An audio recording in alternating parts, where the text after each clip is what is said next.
The wagon train crawled along the endless prairie like a string of tired ghosts, wheels groaning under the weight of what little hope people still carried west. The sun was merciless that morning, glaring off the dry earth until every breath felt like swallowing dust. And somewhere in the middle of that weary line walked Annie Doyle, her bonnet slipping crooked as she steadied herself beside the lead wagon. She'd joined the settlers out of necessity, not belonging, a teacher whose school had burned down and whose husband's grave lay 300 miles behind her. The others tolerated her kindness but mocked her clumsiness. She wasn't strong, she stuttered when nervous, and her shoes were 2 sizes too big. When the wagon hit a rut and jolted hard, she stumbled forward, her skirt catching on a splintered axle before the fabric tore clean through. She fell hard into the dirt, face scraping against gravel, bonnet flying off into the wind. The laughter started almost instantly, shrill, mean, and cutting. "Careful, schoolmarm," someone shouted. "The earth's already had enough of your preaching." Her cheeks burned as she tried to stand, clutching the torn fabric that barely covered her knees, dust mixing with tears. No one offered a hand. Not one. Even the driver looked away, muttering something about slowing the pace. That was when she saw him, Toka Gray Elk, standing beside his painted horse at the far edge of the trail, watching. He'd been riding with the scout detail since Kansas, a quiet Lakota man the settlers barely acknowledged, except to blame when something went wrong. But his eyes held no mockery. He stepped forward, slow and deliberate, his shadow falling across her as the laughter faded into uneasy silence. Without a word, he bent down and lifted her gently, one arm beneath her back, the other beneath her knees, as if she were made of something sacred. His touch was firm, but reverent, his face unreadable except for a flicker of sorrow that almost looked like apology. The wind shifted, lifting her torn skirt like a flag of shame. But he lowered his head, shielding her from every gaze. For the first time that day, no one laughed. "You're hurt," he said quietly, his voice deep, accented but careful. She tried to answer, but her throat closed. "I'm fine," she whispered finally. "You fell," he said, looking at the blood on her palm. "The earth does not like laughter when someone falls." She blinked at him, unsure if she'd heard right. He turned toward the wagon, still holding her as if the weight didn't matter. "You can walk?" he asked. Yes," she stammered, though her ankle throbbed with pain. He didn't put her down until she nodded again, steadying herself against the wagon wheel. Around them, no one spoke. Even the wind seemed to hold its breath. Then he reached down, picked up her bonnet from the dust, brushed it off, and placed it gently back into her hands before walking away without another word. The silence he left behind felt heavier than the laughter had been. That night, as the wagons circled under the first stars, Annie sat alone, staring at the torn hem of her skirt and the dusty ribbon that had come loose when she fell. It lay coiled in her lap like something waiting to be tied back to meaning, and though she didn't understand why, she couldn't stop hearing his voice, soft, sure, and almost prayerful, saying that the earth did not like laughter when someone fell.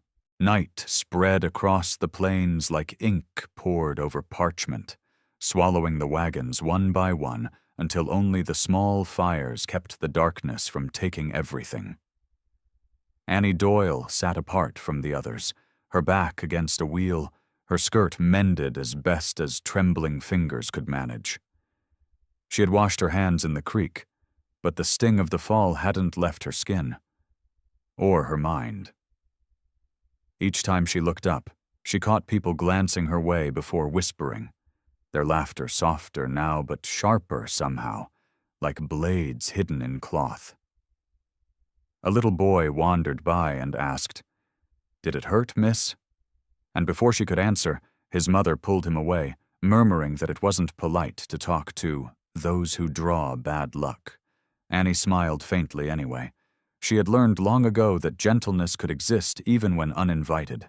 Across the firelight, Toka Gray Elk was tending to his horse, his movements calm and methodical, his breath a cloud in the cold. He hadn't looked at her once since helping her, but she could feel his presence like a quiet rhythm beneath the night. When the wind rose and the flames bent low, she saw the feather in his hair flicker gold for a heartbeat, and something in her chest ached, something that had nothing to do with shame. The wind carried laughter again from the main fire, rough men telling stories that weren't about courage, but cruelty dressed as humor. When one of them said, "The teacher should thank the dirt for catching her," the group broke into chuckles, and before she could stop herself, Annie's eyes filled with tears. She turned away quickly, clutching the torn ribbon from her lap, meaning to toss it into the fire just to stop remembering. But before she could, a shadow crossed the light. Toka stood there, silent, his face unreadable. "Don't burn it," he said quietly. She froze, the ribbon trembling between her fingers. "It's useless now." "Nothing that remembers kindness is useless," he said. Then he crouched beside her, the fire painting his skin in copper light. "You still hurt?" She shook her head. "I've been hurt before." "This kind?" he asked, and she didn't answer because no one had ever asked it that way. He took the ribbon from her gently, the roughness of his hand somehow steadying. From a small leather pouch at his waist, he drew a thin cord of his own braid, dark and strong, and tied the broken ribbon to it, knot by knot, until it looked whole again. "Now it is stronger," he said, handing it back. "Because it broke." Her breath caught. "You fix things that don't belong to you?" "Only when they shouldn't have been broken," he replied, and stood before she could find words. She watched him walk back toward the horses, the light catching the feather in his braid once more. Around her, the laughter had stopped, though she hadn't noticed when. For the first time since the fire that took her school, she didn't feel like ashes. She felt like something still burning quietly. When she looked down at the ribbon, it no longer felt torn. It felt like proof that even broken things could be carried with honor. By dawn, the wagons were rolling again, creaking through a narrow trail where tall grass whispered secrets against the wheels. The land had turned wild and strange, no fences, no markers, just endless horizon and wind. Annie Doyle walked near the back this time, her patched skirt brushing against dry sage, the mended ribbon tied carefully around her wrist. She kept her head low, avoiding the eyes that still found her whenever she stumbled, but she noticed something new. Their laughter no longer carried. It hung there, cautious, like people unsure whether to risk it. Ahead, Toka Gray Elk rode beside the scout leader, pointing out broken ground and hidden gullies where the wagons could tip. He said little, only gesturing, his calm presence keeping the horses from spooking at shadows. Annie had begun to watch how the others moved around him, the way some gave him space as if his silence made them uneasy, while others followed his lead without realizing. When the wind shifted that morning, she caught the faint scent of smoke on it. "Is there a town ahead?" she asked the woman walking beside her. "Not for 50 miles, came the answer, and something cold crawled up her spine. Minutes later, Toka turned in his saddle, his eyes narrowing toward the north ridge. "Fire," he said simply. The word spread down the line like a crack of thunder. "Brush fire?" one man asked. "No," Toka said, scanning the wind. "Campfire, wrong side of the wind. Travelers, maybe." The wagon leader frowned. "Bandits?" "Or hungry men," Toka replied. "Both are dangerous." The group hesitated, arguing over whether to stop or keep moving, but the prairie decided for them. A shout came from the front as a horse reared, and before anyone could react, 2 riders appeared over the rise, rifles glinting. Panic spread fast. People dove for cover. The wagons shuddered to a halt. Annie crouched behind a wheel, heart pounding so loud she could barely hear. The riders weren't bandits, not exactly. They were drifters, men with hollow eyes and hands that shook when they aimed their guns. "Food," one of them barked, "or someone dies." The air hung still. Then, before the leader could answer, Toka stepped forward, slow and steady, his palms raised. "You want food," he said evenly. "We share." "No guns." The men laughed. "You talk like you got any say here, Red Man." Toka didn't flinch. "The gun shakes in your hand." Hunger makes bad aim. Something in his tone made the man hesitate, lowering the rifle just enough for the wagon leader to throw a sack of dried meat toward them. "Take it," the leader said, voice trembling. The drifter caught it, still glaring. "You're lucky," he muttered, then spat near Toka's boots before riding off with his partner. For a long time, no one moved. Then the driver nearest Annie spoke. "Guess the Indian's good for something after all." The words hung heavy, and Toka turned away without reply, mounting his horse again. Annie rose slowly, her knees shaking, and called after him, her voice soft but clear.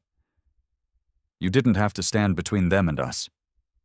He paused, glancing over his shoulder. "Yes," he said. "I did." Their eyes met across the trail, and for a moment the prairie seemed to breathe again. The others went back to loading the wagons, muttering under their breath. But Annie couldn't stop watching him ride ahead into the wind. Tall, silent, and unshaken, as if the land itself trusted him more than the people he'd just saved. That evening the wagon stopped by a narrow creek that wound through a field of white ash trees, their trunks pale as bone against the deepening dusk. The air smelled of damp earth and smoke, and though the others built fires and cooked in groups, Annie Doyle found herself walking toward the far bank, drawn by the quiet sound of water over stone. She saw Toka Gray Elk kneeling there, washing blood from his forearm where a fresh cut ran deep. The drifters hadn't hit him during the standoff, but when one rifle misfired, a splinter of lead had grazed his arm.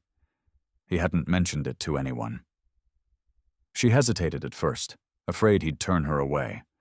But when the water turned red and he winced slightly, she stepped closer. "You're hurt," she said softly. He didn't look up.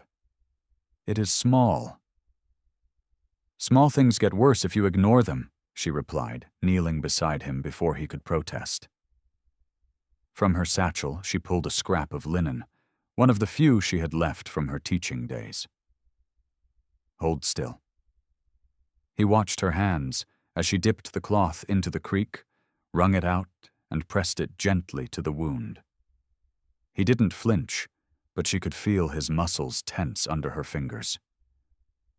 "You shouldn't have stood so close to those men," she said, her voice barely above the water's murmur.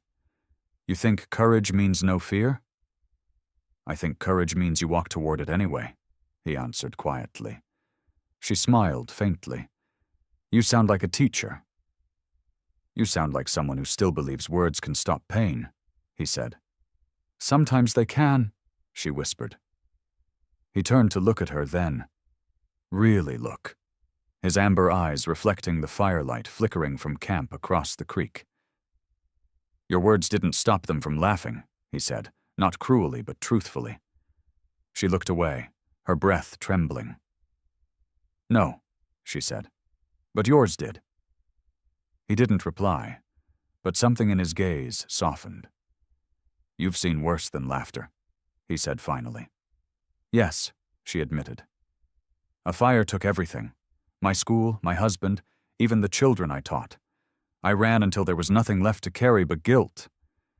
He nodded slowly, rinsing his hand. "Fire takes what it wants. It took my sister." The words fell like stones into the creek, and for a moment neither of them breathed. "How old was she?" Annie asked gently. 12, he said. "White soldiers burned our camp in winter. I was away hunting. When I came back, there was only snow." Her throat tightened. "I'm sorry." "Don't be," he said. "I stopped being angry at the snow." It only fell where it was told. She finished wrapping the cloth around his arm, tying it with the same ribbon she'd worn at her wrist. "Now we're even," she said softly. "You carried me. I bind you." He looked down at the ribbon, then back at her, and for the first time, he smiled. Not with joy, but with something deeper, like a scar remembering warmth. "You gave your color to my wound," he said. "That means it will heal." She wanted to answer, but the words tangled in her throat. The night breeze rippled through the ash trees, and the world felt almost still. They sat there side by side until the fire burned low, the sound of water washing over silence that no longer felt empty. The next day dawned with a restlessness that carried through the camp like a scent of rain before the storm. Clouds bruised the sky, dark and low, pressing shadows across the prairie as the wagons began to roll again. Annie Doyle walked near the center this time, her steps steady despite the ache in her ankle, the ribbon she'd tied around Toka Gray Elk's arm visible as a faint line of color beneath his sleeve. It felt strange, almost sacred to see something of hers carried by him. It made her heart tighten in a way she didn't know how to name. The others noticed, too. Murmurs followed them down the trail, whispers of the schoolmarm and her Indian, spoken with smirks that pretended to be jokes. By noon, those whispers turned into tension. The air thickened, the wind shifting westward, the horses uneasy. One of the wagon men, Burke, a broad, hard-faced farmer with too much drink in his breath, rode back along the line, stopping where Annie walked. "Heard you've been keeping company with the scout," he said, his grin cruel. "Careful, miss. Folks might think you prefer his kind." The words stung like a slap, but before she could answer, Toka turned his horse sharply, the movement smooth but commanding. "You have a problem?" he asked, his voice low. Burke laughed. "No problem. Just warning her she don't belong where she ain't wanted."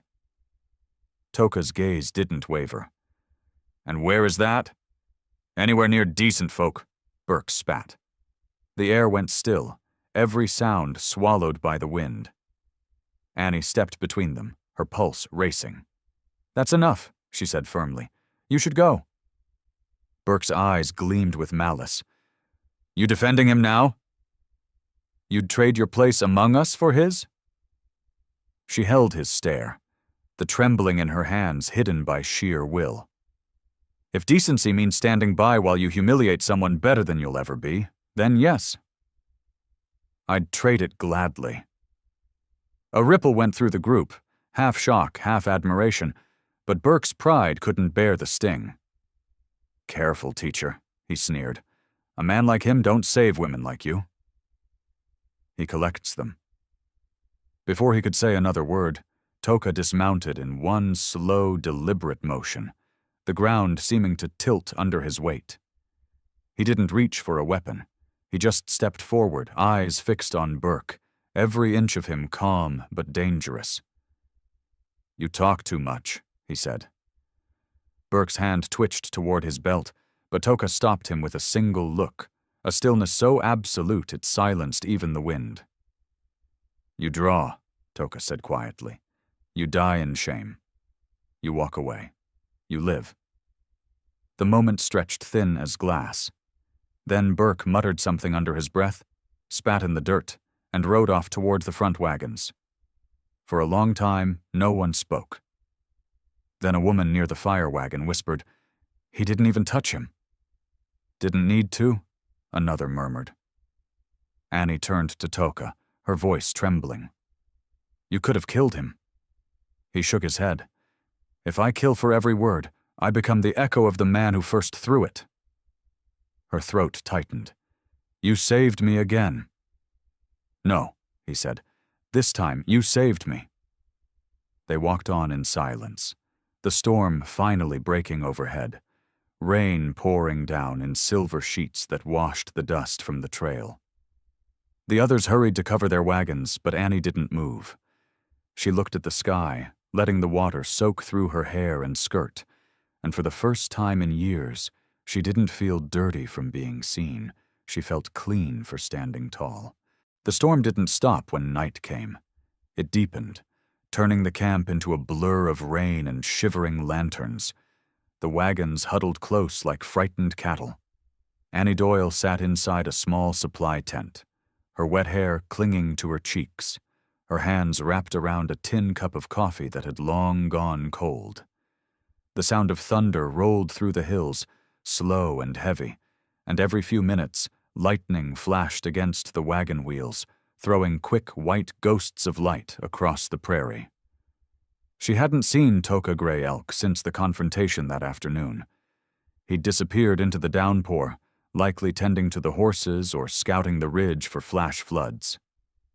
But she couldn't stop thinking about the way he'd stood between her and Burke, unarmed, unflinching, his calm more powerful than rage. She kept replaying the moment he said, "You saved me," trying to understand how mercy could sound stronger than victory. When the rain slowed to a whisper, she stepped outside, pulling her shawl tight around her shoulders. The air smelled of pine and lightning. In the distance, she saw a faint glow, a single lantern moving along the ridge. Something told her it was him. Without thinking, she followed. Her boots sank into mud, the hem of her skirt soaked and heavy, but she kept walking until she reached the narrow outcrop overlooking the dark valley below. Toka stood there, the lantern hanging from one hand, his figure outlined by the last flash of lightning behind him. He turned when he heard her. "You should be by the fire," he said quietly. "The storm's not gone." "Neither are you," she answered, breathless. He looked away, a faint smile tugging at his mouth. "I was making sure the trail holds. The ground's weak after rain." "You check the world even when it tries to break you," she said. He said nothing, but his silence carried warmth.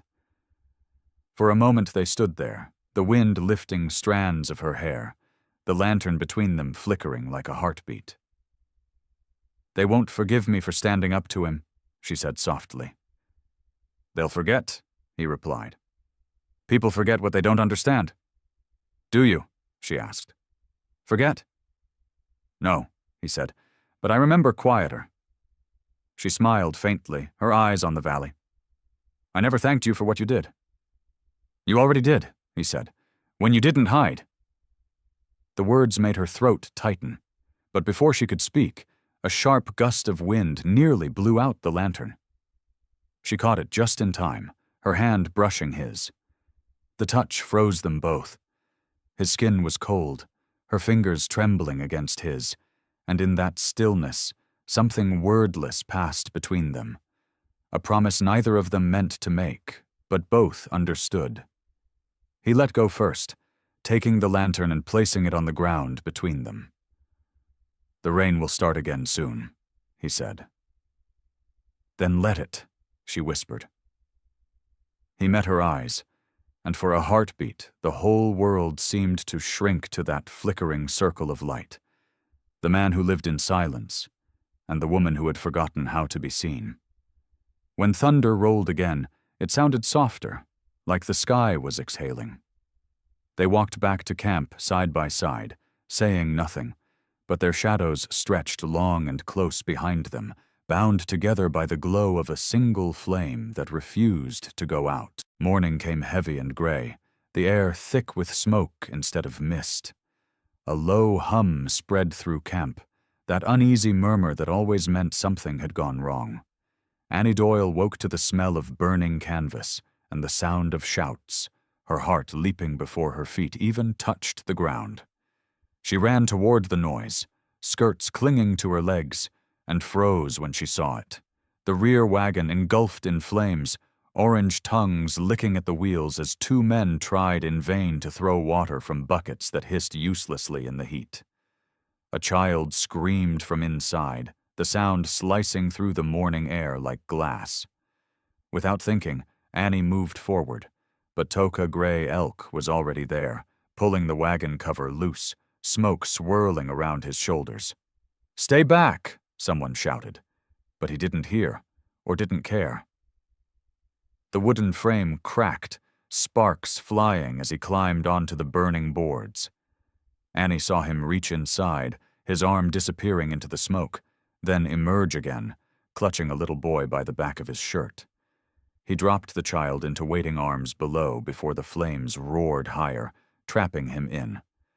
The crowd gasped as the side of the wagon collapsed, but in that same instant, Toka leapt clear, rolling into the dirt just as the wagon burst in a thunderclap of sparks. He lay there for a moment, coughing, soot streaking his face. Annie ran to him, kneeling beside him as he tried to push himself up. "You're burned," she said, her voice shaking. His sleeve was charred, skin blistered beneath it.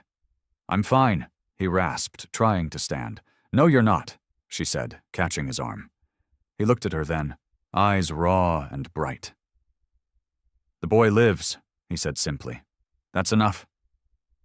Around them the others stood frozen, awed, guilty, wordless. Even Burke, who had once spat at his feet, looked away, shame carved into his face. The wagon leader cleared his throat. "We'll camp here until noon. Let the smoke pass," but no one moved until Annie took Toka's arm and led him towards the creek. They sat in silence as she poured water over the burns, her hands trembling as she worked. "You could have died," she whispered. "Many times," he said softly. "That one would have meant something." Her eyes filled with tears. "Don't say that." "It's true," he replied. "You saw them. They'd have let that child burn because he wasn't theirs." "I couldn't." "Then whose was he?" she asked.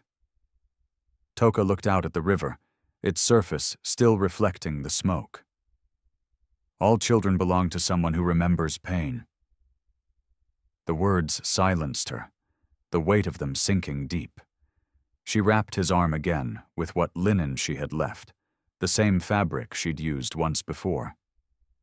"You keep saving people who don't deserve it," she said. "That's what mercy looks like," he murmured. The light changed then, the storm clouds thinning, the sun cutting through the haze until gold touched the water. Annie watched him stare at it, his face still blackened with ash but peaceful, almost holy.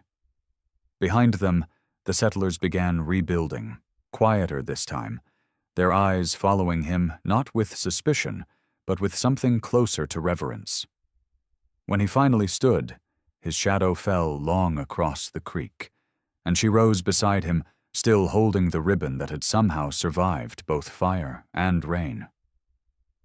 "The world keeps breaking you," she said softly, "and you keep fixing it." He looked at her, a faint smile ghosting across his lips. "Then maybe it's not broken," he said. "Maybe it's just still learning." By the time the caravan broke camp, the burned wagon lay behind them like a grave. The boy Toka saved rode in the front wagon now, sleeping against his mother's chest, while whispers of the rescue followed the wind. No one laughed anymore. No one dared. Yet Annie Doyle could feel a different kind of tension tightening around the group. Shame mixed with unease, like they didn't know whether to thank the man they'd once feared or pretend nothing had happened at all. Toka Gray Elk rode at the rear, as always, his arms still wrapped, the burn hidden beneath her careful stitching. She watched him from time to time, wanting to speak but sensing he didn't need words. When the trail curved north along the ridge, a rider appeared from the horizon. A courier from the fort, carrying mail and government papers. The wagon leader waved him down, eager for news. The man dismounted, handed over a small sack of letters, and pointed toward Toka.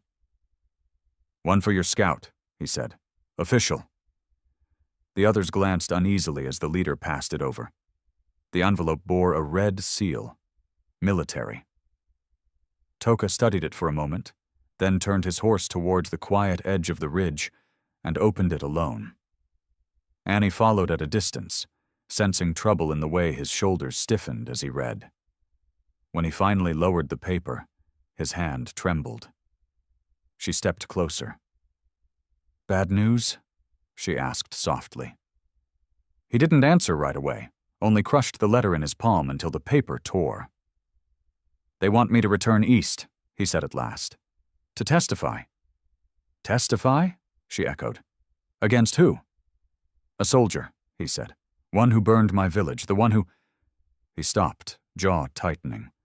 "Who killed my sister." The words struck her like a blade. "That was years ago. They say they finally found him. They want me to name him." She saw something flicker in his eyes then, not anger, but something heavier, older, like a wound opening under light. "Will you go?" she asked. "If I go," he said, "I leave you. The trail. Everything I've built to forget. And if you stay?" "He walks free," he said quietly. The wind rose then, catching the torn paper and carrying it over the ridge where it vanished into the sky. "Maybe this is the mountain's way," he murmured. "It never lets me keep peace for long." She stepped closer, her voice steady despite the tremor in her chest. "You told me once mercy makes small men shrink. Maybe this time mercy means standing up, not walking away." "Mercy for him?" he asked bitterly. "No," she said. "For yourself." For her, he turned sharply, meeting her gaze. "You sound like her," he said. "Like my sister when she told me to stop fighting the world." "Maybe she sent me to remind you," Annie whispered. The silence between them thickened, filled with the hum of insects and far-off thunder. "If I go," he said finally, "I may not come back." "Then I'll wait," she answered, her voice breaking. "You've taught me how." For a moment he just looked at her, the woman who'd once fallen into dust and risen with dignity he didn't know still existed. Then he reached up, untying the feather from his braid, and placed it gently in her hand. "If the mountain takes me again," he said, "this will tell you I found my way home." She tried to speak, but couldn't. He mounted his horse and rode down the trail, his figure shrinking against the red dusk. Annie stood at the ridge long after he disappeared, clutching the feather, the wind lifting her hair like a quiet prayer sent after him. The fort sat on a scar of red earth 2 days east, its wooden walls darkened by rain and memory. The wind never stopped there. It whistled through every crack as if trying to escape the things men had done inside. Toka Gray Elk rode alone toward its gate, his body still aching from the burns that hadn't fully healed. The feather gone from his hair, but its absence heavy as stone. He hadn't slept since leaving the caravan, haunted by dreams of smoke, his sister's voice calling through the trees, and Annie Doyle's trembling whisper. "Maybe she sent me to remind you." The guard recognized him and led him to the commander's quarters without a word. Inside, 3 officers waited around a table stacked with reports and ink-stained maps. "You are Gray Elk?" one asked. He nodded. "You understand why you're here?" "To speak," he said. The officer handed him a photograph, faded, grainy, showing a group of soldiers outside a burned lodge. "We believe this man led the raid against your people," the officer said, pointing to one in the center. "Colonel Miles Haddon. He's alive, awaiting trial in the barracks. We need your account to confirm his guilt." Toka looked at the image for a long time, his heart pounding like distant drums. He remembered that face, young then, laughing as the flames took everything. "You sure you want truth?" Toka asked. Truth doesn't change what's buried. It changes what grows above it, the officer said quietly. They led him outside to the holding tent, where a gray-haired man sat shackled to a post, staring at nothing. His uniform hung loose, his eyes sunken. For a moment, Toka didn't see a murderer. He saw a relic of cruelty already dying. Haddon looked up, blinking. "You!" he rasped. "I thought you'd have killed me by now." Toka stepped closer, the dirt crunching beneath his boots. "I almost did," he said. "Every day." The soldiers watched from a distance, unsure whether to intervene. "You remember what you did?" Toka asked. "I was following orders," Haddon said weakly. "It was war." "It was winter," Toka said. "And she was 12. The man's eyes flickered, shame fighting decay. "I remember the girl," he whispered. "She screamed." "Yes," Toka said. "She screamed your name." Silence swallowed them both. The younger soldiers shifted uneasily, but Toka didn't move. "You want me to speak for your law," he said, turning toward the officers. "But your law already let him live this long." "My words won't make him pay. They'll just help you sleep. Then why come?" one asked. Toka looked back at Haddon, his voice low and steady. "Because if I don't, I'll keep killing him in my head." He stepped forward, knelt, and pressed his palm against the dirt. "This ground remembers," he said softly. "It needs no witness." Then he stood, walked past them, and left the fort without signing a word. The officers called after him, but he didn't stop. Outside, the sky was breaking open with light after days of rain, the sun catching on the river like fire without smoke. He reached into his pocket and pulled out the torn corner of the letter he'd once thrown away. On it, a single phrase still legible. "You have done enough." He stared at it, then let it fall into the water. The current took it west, the same direction the caravan would be by now. He closed his eyes, hearing Annie's voice again. "Then I'll wait." And for the first time since his sister's death, he believed someone would. The prairie had begun to thaw when Toka Gray Elk finally reached the ridge again, the snow giving way to new grass, the world smelling faintly of rain and ash. Weeks had passed since the trial, and though the soldiers had begged him to stay, he left before sunrise, carrying nothing but the memory of words he never spoke, and the peace he didn't know he'd earned. The sun was setting behind him now, long gold shadows spilling over the plains, when he saw it, smoke rising from the old camp hollow near the creek. He slowed his horse, the rhythm of its hooves falling into the pulse of his heart. And there she was, standing by a small fire that glowed against the dusk, her shawl caught in the wind like a banner. Annie Doyle had been waiting. Her eyes found him before the sound of his horse reached her, and for a moment neither moved, as if afraid the air itself might shatter. Then she smiled. Small, uncertain, but real. And that was enough to bring him home. He dismounted, slower than before, the scars on his arm pale against the fading light. "You came back," she said softly, her voice breaking on the edge of disbelief. "The mountain let me," he answered. She stepped closer, the distance between them dissolving like mist. "Did you find peace?" she asked. "I found the truth," he said. "Peace will come when I stop asking why." She nodded, tears bright in her eyes. "And him?" "He'll die with his guilt," Toka said. "That's punishment enough." He looked at her then, the firelight flickering across her face. "You waited." "You told me to," she whispered, and then, after a pause that felt like prayer, "I wasn't waiting for forgiveness. I was waiting for you to believe you deserved it." The words hit him harder than any storm, and he had to look away to steady himself. "When I left, I didn't know if I'd come back," he said. "I didn't either," she replied, "but I built a small school by the creek anyway, something that could grow, whether you did or not." He smiled faintly, the first real smile she'd ever seen from him.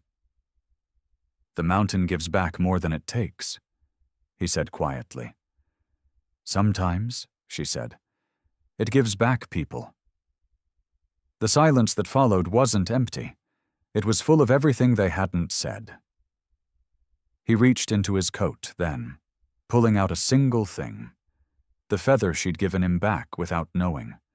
He'd kept it, wrapped in cloth through every mile. "You left this with me," he said. "Now it belongs here." He tucked it into her hair, the white plume trembling in the wind. "Why here?" she asked. "Because this is where prayers rise," he said. The sun slid behind the ridge, turning the sky to fire, and the two of them stood there, framed by the light. The teacher who had learned to stand, and the warrior who had learned to kneel. In the distance, the trail shimmered under the dying sun, stretching west into a world still wide enough for mercy. Annie reached for his hand, their fingers fitting together like two threads that had traveled different looms, but finally found the same fabric. "So," she whispered, "what do we call this?" Toka looked at her, eyes soft as dusk. "Not an ending," he said. "Just something the mountain gave back." Please like, share, and subscribe to support more true-hearted stories on Echoes of the West. If you had fallen, and the world laughed, would you believe someone who lifted you without a word? Tell us in the comments below.